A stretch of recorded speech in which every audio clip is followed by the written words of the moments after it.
मेरी प्यारी माताओं बहनों, रक्षाबंधन पर ये 5 गलतियां भूलकर मत करना। बड़े ही ध्यान से गौर से देखिए इस वीडियो को।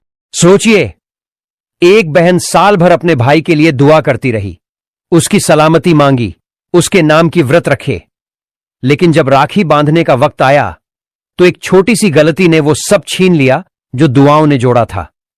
जी हां, रक्षाबंधन सिर्फ एक धागा नहीं होता, ये वो वचन होता है जो भगवान को भी निभाना पड़ता है। लेकिन अगर वही वचन गलत वक्त पर लिया जाए तो उसका असर उल्टा भी पड़ सकता है। और 2025 में रक्षाबंधन के दिन ऐसा ही एक समय आ रहा है, भद्रा काल का समय, जो इस पवित्र पर्व पर काली छाया की तरह फैल सकता है। हर साल लाखों लोग सिर्फ तारीख देखकर राखी बांध देते हैं, लेकिन वो ये नहीं जानते कि पंचांग में एक ऐसी छाया होती है जो अगर राखी के दिन पड़ जाए तो उसका प्रभाव केवल रिश्ते तक नहीं, पूरे भाग्य तक पहुंच सकता है।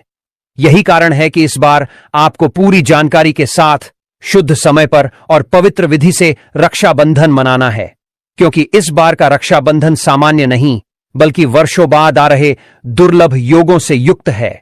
लेकिन इसके साथ साथ भद्रा की मौजूदगी भी है जो इस पर्व को मंगल से अमंगल बना सकती है अगर आपने सावधानी नहीं बरती। लेकिन उससे पहले अगर आप भी चाहते हैं कि आपके भाई की जिंदगी हमेशा खुशियों से भरी रहे तो इस वीडियो को दिल से एक लाइक जरूर करें और कमेंट में लिखिए, जय माता दी, मेरे भाई की रक्षा भगवान करें, ताकि आपकी ये भावना आपके भाई तक ईश्वर के आशीर्वाद के रूप में पहुंचे। अब बात करते हैं 2025 की रक्षाबंधन तिथि की, जो 2 दिनों के बीच उलझी हुई है। कुछ लोग कह रहे हैं कि रक्षाबंधन 8 अगस्त को मनाया जाए, तो कुछ 9 अगस्त की बात कर रहे हैं।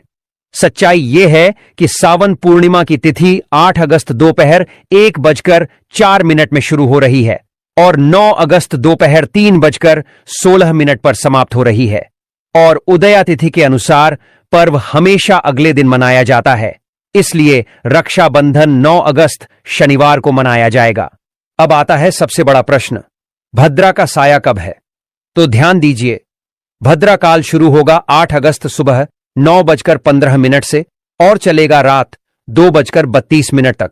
तो जो लोग कह रहे हैं कि 8 अगस्त को राखी का पावन पर्व मनाया जाएगा, तो आप लोग ऐसी बातों में बिल्कुल भी ना आए। 8 अगस्त को भद्रा का साया रहेगा। इस दिन किसी भी तरीके की राखी का पावन पर्व नहीं मनाया जाएगा। राखी बांधना न तो शास्त्रों में साफ कहा गया है। भद्रा काल में कोई भी मांगलिक कार्य जैसे विवाह, नामकरण, गृह प्रवेश या रक्षाबंधन वर्जित होते हैं। भद्रा को लेकर एक बहुत प्रसिद्ध पौराणिक कथा है। जब रावण ने अपनी बहन से भद्रा काल में राखी बंधवाई थी और साल भर भी नहीं बीता कि उसका सर्वनाश हो गया, क्योंकि भद्रा शनिदेव की बहन थी, जिसे ब्रह्मा जी ने श्राप दिया था कि जो भी कार्य उसके समय में होगा वो अंततः विनाश लाएगा। यही कारण है कि पुराणों और शास्त्रों में यह बार बार कहा गया है कि भद्रा का त्याग करके ही किसी भी शुभ कार्य को करना चाहिए। इसलिए 2025 में राखी बांधने का जो सबसे शुभ और शुद्ध समय है वो है 9 अगस्त सुबह 8:05 से दोपहर 1:30 तक। यही वो समय है जब न भद्रा रहेगी, न कोई दोष, और पूर्णिमा भी अपने प्रभाव में रहेगी। इस दौरान आप राखी बांधेंगी तो उसका फल केवल प्रेम नहीं बल्कि शक्ति, रक्षा और आशीर्वाद के रूप में आपके भाई तक पहुंचेगा। अब जानते हैं पूजा विधि, ताकि जब आप राखी बांधें तो हर परंपरा का पालन भी हो और भावनाएं भी पूरी हों। सबसे पहले सुबह स्नान करें और अगर संभव हो तो व्रत रखें। व्रत रखने से बहन की दुआ में और शक्ति जुड़ती है। इसके बाद हल्के और शुभ रंग के वस्त्र पहनें। सफेद, पीला या गुलाबी रंग शुभ माना जाता है। काले कपड़ों से आज के दिन पूरी तरह बचें। एक पूजा की थाली सजाएं जिसमें हो रोली, चंदन, अक्षत, राखी, मिठाई और एक शुद्ध घी का दीपक। आप चाहे तो आटे का, माटी का या पीतल का दीपक लें, लेकिन दीपक अवश्य जलाएं। सबसे पहले भगवान को राखी चढ़ाएं, विशेषकर भगवान गणेश और श्री कृष्ण को। फिर अपने भाई को पूर्व या उत्तर दिशा की ओर मुख करवाकर बैठाएं और बहन स्वयं पश्चिम की ओर मुंह करके बैठे। अब तिलक करें, अक्षत लगाएं, फूल या चावल छिड़कें और आरती करें। फिर भाई की दाहिनी कलाई पर राखी बांधें। लाल या पीली राखी शुभ मानी जाती है। काली राखी भूलकर भी न बांधें। राखी बांधने के बाद भाई को मिठाई खिलाएं और रक्षा का वचन लें। भाई भी बहन को जीवन भर सुरक्षा, सहयोग और प्रेम का वचन दे। अब आता है वो चमत्कारी उपाय जिसे हर बहन को एक बार जरूर करना चाहिए। जब आप राखी बांध लें तो कुछ रुपए लें, 5, 11 या 21, उन्हें भाई के सिर से 7 बार वारें और फिर उन रुपयों से एक नई राखी खरीदें। उस राखी को पीपल के वृक्ष पर बांधें, तिलक करें और मीठा भोग अर्पित करें। यह उपाय तंत्र शास्त्र के अध्याय 83 में बताया गया है और ऐसा माना जाता है कि इससे भाई को नजर, ग्रह बाधा, शत्रु और दुर्घटनाओं से जीवन भर रक्षा मिलती है। इसके अलावा एक खास बात, रक्षाबंधन के दिन सुबह उठते ही आईना जरूर देखें। शास्त्रों के अनुसार आईना देखने से राहु, केतु, भद्रा और अन्य ग्रहों के अशुभ प्रभाव कम हो जाते हैं। इसलिए दिन की शुरुआत करते ही आईना देखना आपके दिन और पर्व को शुभ बना सकता है। अब बात करते हैं भोजन की। रक्षाबंधन के दिन घर में सात्विक भोजन ही बनाएं, जैसे खीर, हलवा, पूड़ी, आलू की रसदार सब्जी, मीठी सेवई और रायता। प्याज, लहसुन, मांस, मदिरा जैसी तमोगुणी चीजें भूलकर भी न बनाएं। और अगर रक्षाबंधन शुक्रवार को हो, जैसे 2025 में है, तो संतोषी माता के व्रत रखने वालों को खट्टा खाना बिल्कुल मना है, अन्यथा माता नाराज हो सकती हैं। और अगर इस बार भाई आपके पास नहीं आ सका, विदेश में है या बहुत दूर है, तो भी निराश न हो। आप अपने इष्ट देव श्री कृष्ण, गणेश या भगवान शिव की मूर्ति को राखी बांध सकते हैं। भगवान से सच्चे मन से प्रार्थना करें, वो राखी सीधे आपके भाई तक पहुंचेगी। ये केवल विश्वास नहीं, ये आस्था है और ये भगवान का वचन है। भक्तों, सावन का महीना जितना महादेव की भक्ति के लिए खास होता है, उतना ही यह महीना शादीशुदा महिलाओं के लिए भी खास होता है।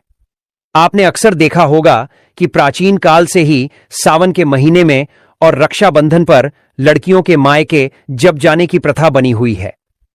कहा जाता है कि सावन के महीने में नवविवाहित लड़कियों को मायके जरूर जाना चाहिए। लेकिन क्या आपको इसके पीछे का कारण पता है? क्या आप जानते हैं कि सावन में लड़कियों के मायके जाने से उनके मायके और ससुराल पर क्या असर होता है? पूज्य गुरु जी का कहना है कि सावन के महीने में जो भी लड़कियां अपने मायके जाती हैं और सावन के महीने में कुछ खास चीजें अपने मायके से ले आती हैं, तो इससे न केवल उनके मायके में बल्कि ससुराल में भी बरकत बनी रहती है और उनके घर में धन दौलत की कभी भी कोई कमी नहीं होती। इसी के साथ गुरुजी ने महिलाओं को कुछ ऐसे उपाय भी बताए हैं जिन्हें करने के बाद वह हमेशा अपने मायके की बरकत को भी बनाए रख सकती है। ऐसे में अगर आप भी अपने मायके और ससुराल का भला चाहती हैं, तो आज का यह वीडियो पूरा जरूर देखिएगा। भक्तों, स्वागत है आपका। प्राचीन जानकारी पर आगे बढ़ने से पहले वीडियो को लाइक और चैनल को सब्सक्राइब जरूर कर दें, जिससे कि श्री बागेश्वर बालाजी की कृपा आप पर सदैव बनी रहे। और कमेंट बॉक्स में सावन का महीना चल रहा है, सच्चे दिल से हर हर महादेव, जय भोलेनाथ अवश्य लिखें, ताकि भोलेनाथ की कृपा आपके ऊपर और हमारे ऊपर सदा बनी रहे और हमें और भी ऐसे ज्ञानवर्धक वीडियो बनाने का मोटिवेशन मिलता रहे। चलिए वीडियो में आगे बढ़ते हैं। भक्तों, गुरुजी का कहना है कि सावन का पवित्र महीना चल रहा है। ऐसे में हर कोई भोलेनाथ की भक्ति में डूबा हुआ है, लेकिन यह महीना शादीशुदा महिलाओं के लिए और ज्यादा खास हो जाता है, क्योंकि सावन के खास मौके पर बेटियों का मायके जाना बेहद शुभ माना जाता है। आमतौर पर शादी के बाद पहले सावन में बेटियां अपने मायके जाती हैं, जिससे बेटियां मानसिक और शारीरिक रूप से बेहतर रह सकें। सावन में बेटियों का मायका जाना एक पौराणिक परंपरा है और माना जाता है कि ऐसा करने से बेटियों के मायके और ससुराल दोनों में ही माता लक्ष्मी की कृपा हमेशा बनी रहती है। भक्तों, ऐसे में गुरुजी ने सबसे पहले यह बताया कि सावन के महीने में या रक्षाबंधन पर शादीशुदा लड़कियों का मायके जाना शुभ क्यों होता है। गुरुजी का कहना है कि बेटियों को घर की लक्ष्मी माना जाता है और कहा जाता है कि बेटियों के भाग्य से ही पूरे घर का भाग्य जुड़ा रहता है। ऐसे में जब बेटियां शादी करके चली जाती हैं, तो घर का भाग्य भी अपने साथ ले जाती है। ऐसे में अगर आप अपने घर में बेटियों के जाने के बाद भी अपने घर की बरकत बनाए रखना चाहते हैं, तो ऐसे में सावन के महीने में जब बेटी मायके आए, तो कुछ विशेष उपाय से आप अपने घर और जीवन की सारी समस्याओं को दूर कर सकते हैं। जैसे जब बेटी सावन में मायके आई, तो उसके हाथों से अपने घर में तुलसी का पौधा जरूर लगवाएं और जितने भी दिन घर में रहे, रोज शाम को तुलसी के नीचे बेटी के हाथों से तुलसी क्यारी में दीपक जरूर जलाएं। इसके बाद जब आपकी बेटी तुलसी क्यारी में आपके घर में धन दौलत और सुख समृद्धि की प्रार्थना करती है, तो ऐसे में आपके घर में बरकत हमेशा बनी रहती है। गुरुजी बताते हैं कि अगर आपका घर नहीं बन पा रहा है या नए घर को खरीदने में दिक्कतें आ रही हैं, तो ऐसे में सावन में जब आपकी बेटी आपके घर रहने आए तो एक उपाय किया जा सकता है। आप बेटी के घर आने पर किसी भी मंगलवार को उसके पैसे से खरीदा हुआ आटा उसके हाथ से गूंदवा लें। उसके बाद उसी दिन उसको मिट्टी के बर्तन में रखकर मिट्टी में दबा दें। ऐसा करने से बहुत जल्द ही आपके मकान और संपत्ति की इच्छा पूरी होगी। और कई बार ऐसा होता है कि बेटी की शादी में माता पिता कर्ज ले लेते हैं, जिसे चुकाने में उनकी पूरी जिंदगी लग जाती है। तो अगर आपके साथ भी ऐसा कुछ है तो सावन में बेटी के घर आने पर किसी भी बुधवार को एक सुपारी लेकर बेटी के हाथ से मौली या रक्षा सूत्र बंधवा लें और सुपारी को पूजा के स्थान पर या मंदिर में पीले कपड़े में रख दें। भक्तों, इस उपाय से आपका कर्ज जो धीरे धीरे उतरने लगेगा। भक्तों, गुरुजी का कहना है कि सावन का महीना प्रकृति के लिए बहुत ही खास होता है। इस समय प्रकृति में चारों तरफ हरियाली होती है। इसी तरह जो नई नवेली दुल्हन होती है उनके मन में भी कई तरह की नई उमंगें रहती है। सावन के महीने जिन बेटियों की नई शादी हुई होती है वह अपने मायके जाना चाहती है। ऐसे तो मायके वाले अपनी बेटियों को हर वह चीज देना चाहते हैं जो दे सकते हैं, लेकिन गुरुजी ने कहा है कि बेटियों के मायके में ऐसी कई चीजें होती हैं जो मां बाप को भूल कर भी नहीं देनी चाहिए। इसी के साथ अगर सावन के महीने में मां बाप अपनी बेटी को कुछ खास चीजें देते हैं तो इससे न केवल उनके ससुराल में बल्कि उनके मायके में भी लगातार धन धान्य की बढ़ोतरी होती रहती है। उनके जीवन में माता लक्ष्मी का आशीर्वाद बना रहता है।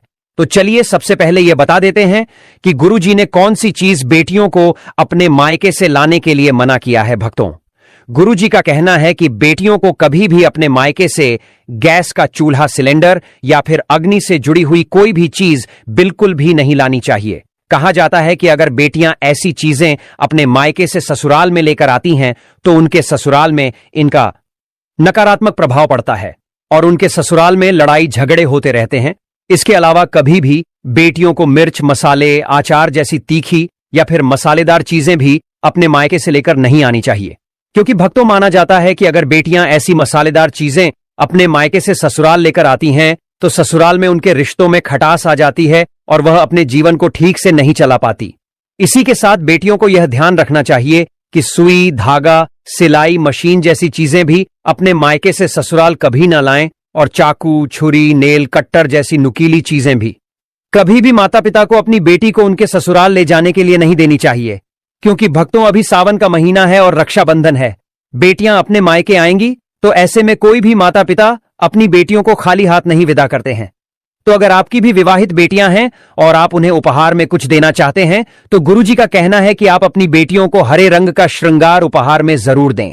भक्तों, कहा जाता है कि सावन के महीने में जो भी सुहागन महिला हरे रंग का श्रृंगार करती है, ऐसी महिलाओं के जीवन में प्रेम बढ़ता रहता है और उनका सुहाग भी दीर्घायु होता है। और अगर बेटियां अपने मायके से हरे रंग के कपड़े, चूड़ियां, सुहाग का सामान लेकर अपने ससुराल में आती हैं तो न केवल उनके ससुराल में उनका मान सम्मान बढ़ता है बल्कि उनके दांपत्य जीवन में भी खुशहाली बनी रहती है।